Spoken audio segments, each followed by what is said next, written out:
Valentine's Day is supposed to be about love. Candlelight dinners. Late-night drives. Maybe even that one person who makes you forget everything else exists. But sometimes, someone else is watching. Someone who was never invited. Someone who refuses to let go. And tonight you're about to hear 3 true Valentine's Day stories where love didn't just go wrong. It turned into something dangerous. Listen closely, because the first story started with a simple Instagram message. And it almost ended in violence. I'd been dating Nikki for about 3 years now. Well, that's what I call her. Nikki isn't her real name, but trust me, you'll understand why I'm keeping it that way. It all started in the most normal way possible. I replied to one of her Instagram stories. Nothing special. Just one of those dumb reactions you send when you're bored late at night. She replied back. We started talking. At first, it was casual. Just random conversations. Memes. Late-night jokes. Getting to know each other little by little. Soon, we exchanged numbers. Then Snapchat. And before I knew it, we were meeting in person. This was early January.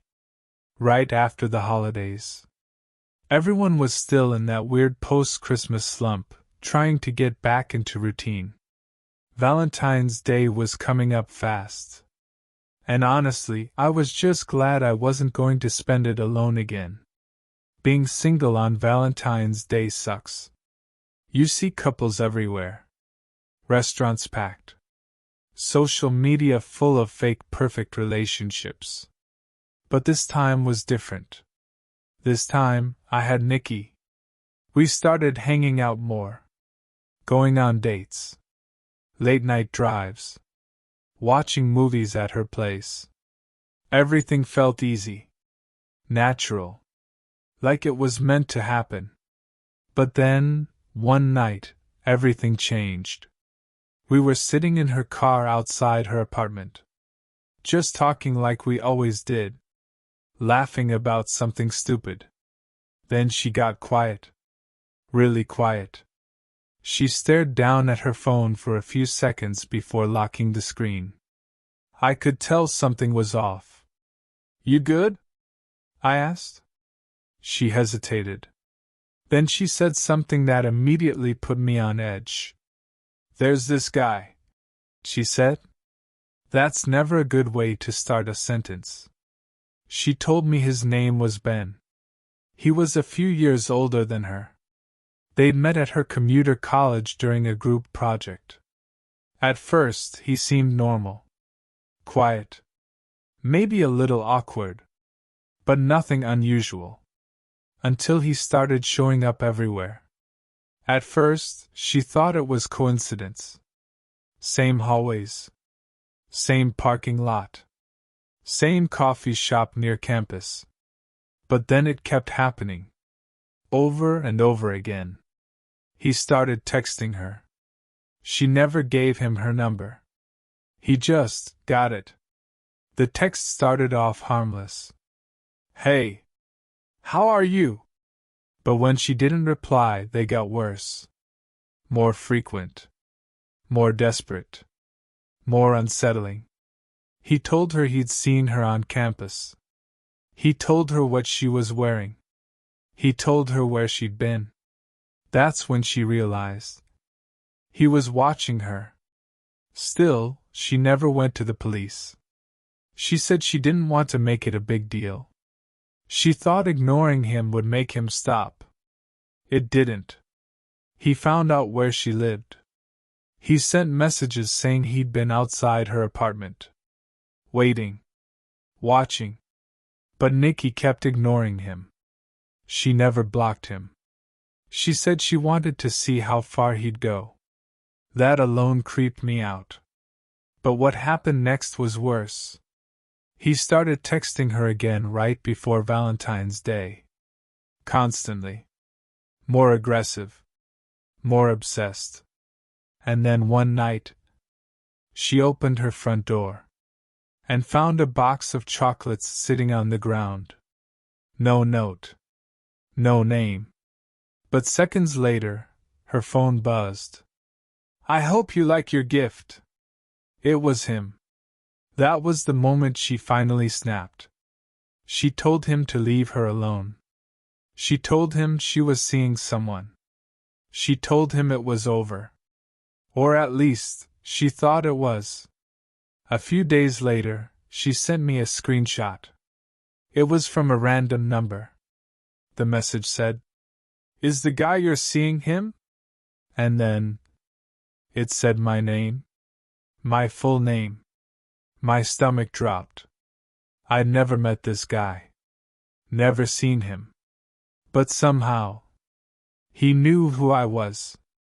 Now I was involved. Now it wasn't just her being watched. It was both of us. I told her if he contacted her again, we'd go straight to the police. No hesitation. No waiting. No more chances. And then Valentine's Day arrived. It was a Friday. We went to this nice restaurant by the water. The kind of place couples go to pretend their lives are perfect. We sat outside. The weather was surprisingly warm. Everything felt normal again. Until Nikki froze mid-sentence. She wasn't looking at me anymore. She was staring past me. At someone else. I turned around. There was a guy sitting alone on a bench near the parking lot. He was wearing a hat pulled low over his face. Just sitting there. Not eating. Not talking. Just watching. Nikki laughed nervously. "What if that's him?" she joked. I laughed too. But it wasn't funny. Because right as we looked at him, he tilted his head slightly. Like he knew we were talking about him. Then he stood up. And walked away. We didn't say anything for a while after that. But neither of us forgot it. After dinner, we decided to go back to my place. Her parents were home. Mine wasn't. We just wanted to relax. Be alone. Forget everything. For a while it worked. We were sitting on the couch. Talking. Getting closer. Then Nikki suddenly pulled away. "Did you hear that?" she whispered. I listened.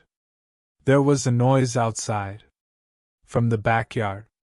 Something had moved. "Probably nothing," I said. But I got up anyway. I stepped outside. The air was cold now. Quiet. Too quiet.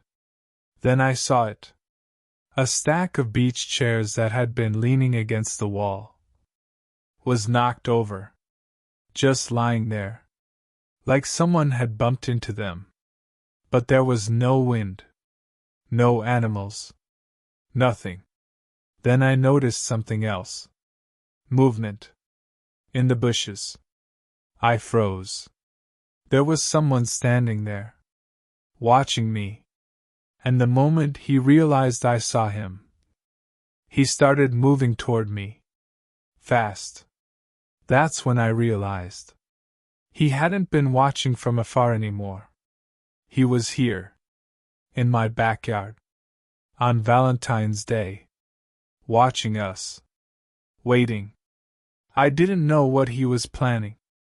I didn't know how long he'd been there. But one thing was clear. This wasn't over. Because what he did next forced me to make a split-second decision.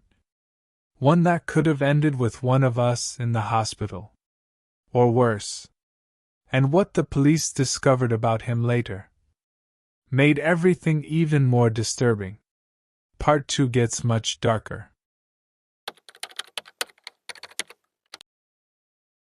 For a split second, my brain didn't even process what I was seeing. There was a man standing in the bushes in my backyard. Not moving. Not speaking. Just staring at me. The moonlight barely lit his face, But I could see enough to know one thing. He wasn't supposed to be there. My heart immediately started pounding. That deep, heavy pounding you feel in your chest when your body realizes danger before your brain fully catches up. "Hey!" I shouted. "Who's there?" The moment I spoke, he moved. Fast. He stepped forward out of the bushes, branches snapping under his feet. His movement wasn't hesitant. It wasn't confused. It was direct, intentional, and aggressive. That's when pure instinct took over. I didn't wait to see what he was going to do next. I charged him. It wasn't some heroic decision. It wasn't brave. It was survival. I caught him off balance while he was still tangled in the branches and slammed him down onto the ground. He struggled immediately. Violently. Trying to break free. "What the hell are you doing?" I yelled. He didn't answer. He just kept fighting. I pinned him down harder, putting my weight on his back. "Stay down!"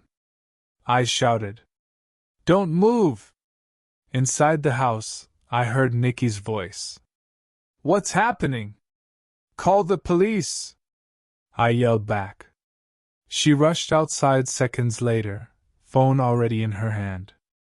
The moment she saw the guy, she froze. Her entire body went stiff. Her hand flew to her mouth. "Oh my God!" she whispered. Her voice was shaking. "That's him." My stomach dropped. "Are you serious?" I asked. She nodded. "That's Ben." Hearing his name made everything real. This wasn't some random trespasser. This was the guy.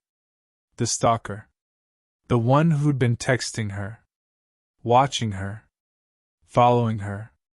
And now, he was in my backyard. On Valentine's Day. He started struggling again, trying to twist out of my grip. "Get off me!" he yelled. His voice was frantic. Desperate. But I didn't move. Not an inch. Nikki was still on the phone with the police, her voice trembling as she explained everything. He's here right now. He was hiding in the bushes." I looked down at him more closely now. And that's when I realized something that made my blood run cold. He was wearing the same shirt. The same exact shirt as the guy we'd seen earlier at the restaurant. The guy on the bench. Watching us. He hadn't just randomly found us. He followed us. The entire time. He'd watched us eat. Watched us leave. Followed us home. And then waited. In the dark. In the bushes. For who knows how long. Sirens filled the air minutes later. The sound was the most relieving thing I'd ever heard. 2 police cars pulled up in front of the house. Officers rushed into the backyard. "I've got him right here," I said, still holding him down. They quickly took control, pulling him up and forcing his hands behind his back. He didn't resist anymore. He just stood there. Silent. Breathing heavily. One of the officers cuffed him, while the other asked Nikki questions. "Is this the individual who's been harassing you?" "Yes," she said immediately. "No doubt." She showed them her phone. All the messages. The threats. The obsession. Everything. The officers exchanged looks. They knew exactly what they were dealing with. They put him in the back of the patrol car. And just like that, he was gone. But the damage was already done. Later that night, after the police left, Nikki and I sat on the couch in silence. Neither of us knew what to say. The house didn't feel safe anymore. Even though he was gone. Even though he was in custody.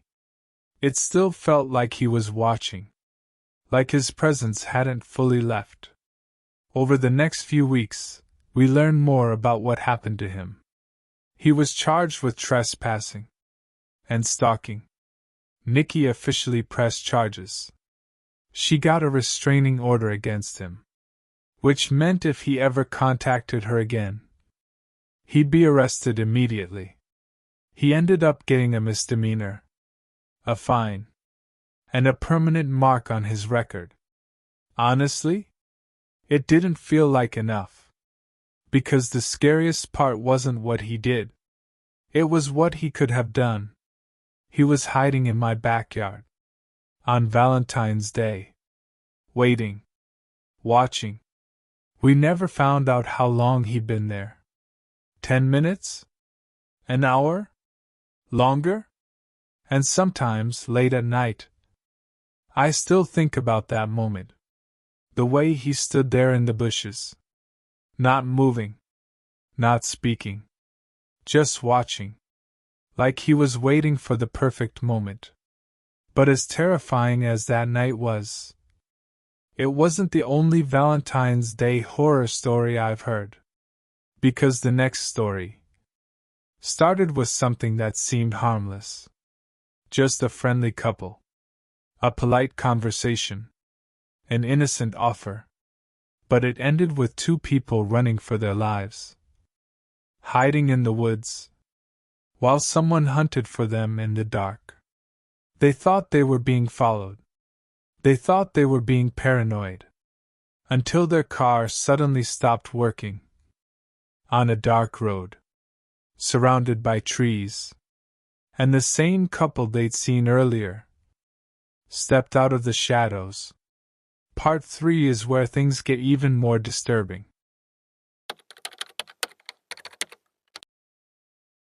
Valentine's Day had always been pretty normal for us. Dinner.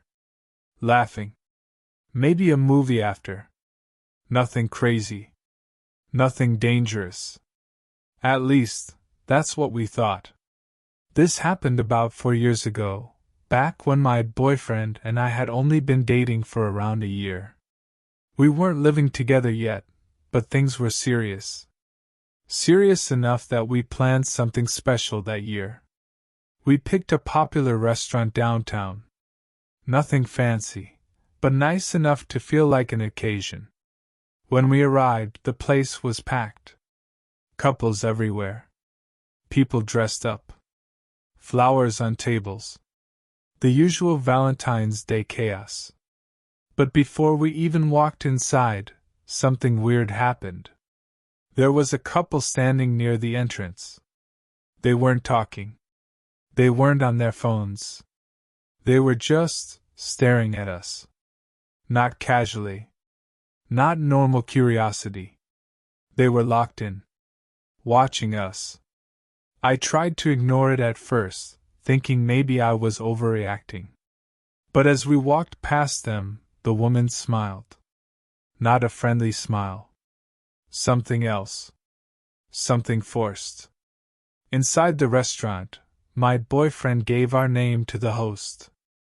About a 45-minute wait, she told us. That wasn't surprising. Everywhere was packed. Let's kill time, he said. Mini golf is right across the street. I agreed. It sounded fun. But as we walked back toward the parking lot, I heard footsteps behind us.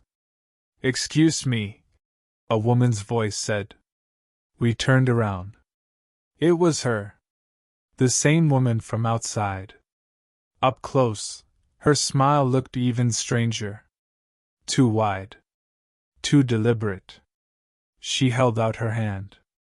Hi, she said. I'm Mrs. Greddy. I hesitated, but shook her hand anyway. Her grip was cold. Her husband stood behind her. Silent. Just staring. She started talking fast.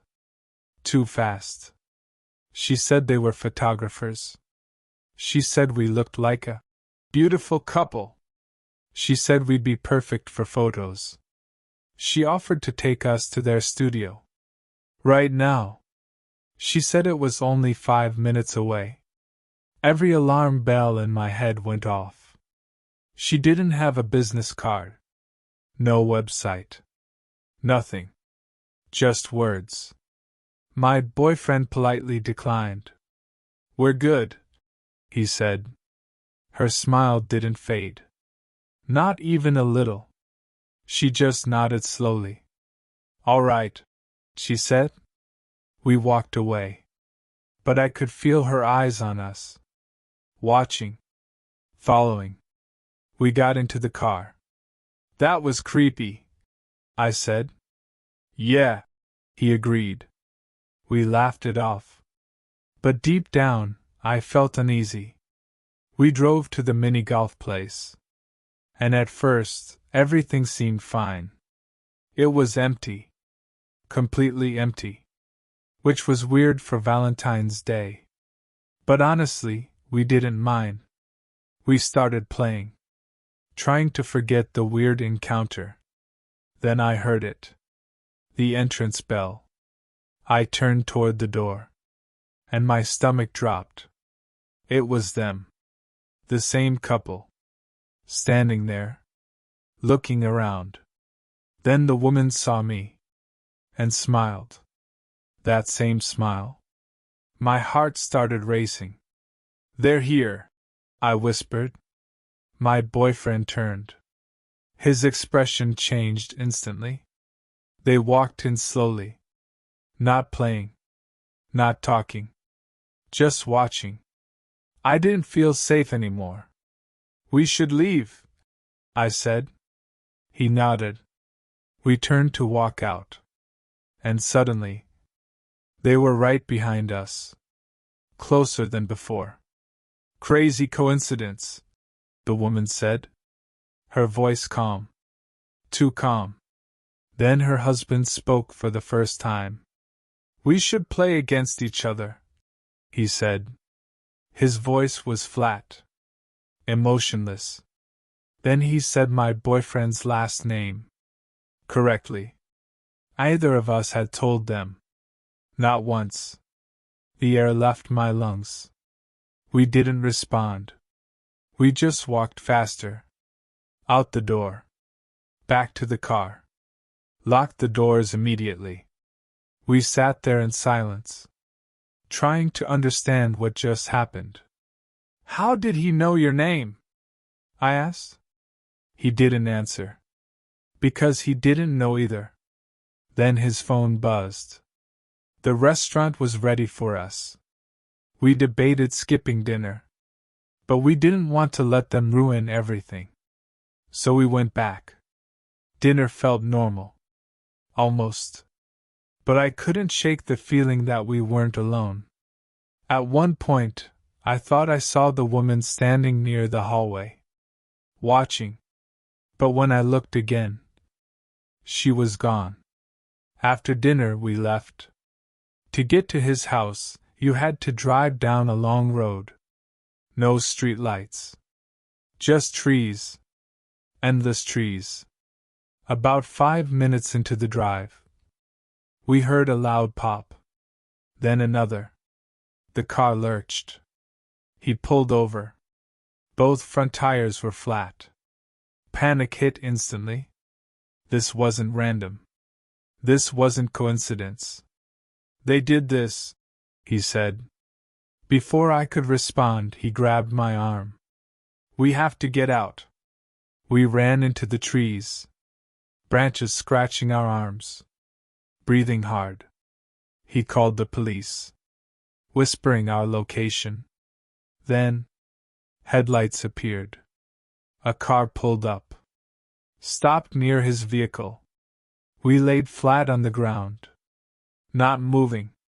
Not breathing. A car door opened. Then her voice.